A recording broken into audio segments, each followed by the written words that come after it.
नगरी में, निषाद राज की नगरी में हमारे मित्र हितैषी भाई बंधु पधारे हुए हैं।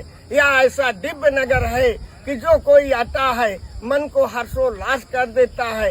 ये भगवान राम की तपोस्थली, पदार्पण स्थली, रामसेन आश्रम स्थली है।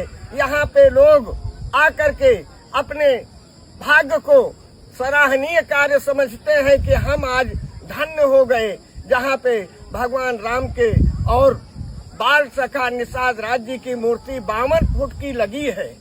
52 फुट की मूर्ति लगी है। लोग देख करके बड़ा हर्षोल्लास मनाते हैं। तो आज तो हम भी धन्य हो गए, जो कि हमारे रिश्तेदार आज यहाँ पधारे हुए हैं। देश विदेश के लोग यहाँ पे लोग बराबर आते जाते रहते हैं। अभी 2025 में इसका मोदी और योगी जी के जरिए इसका माल्यार्पण हुआ। यहाँ पे फोटो लेने को सामने आया है गुरुकुल वाला।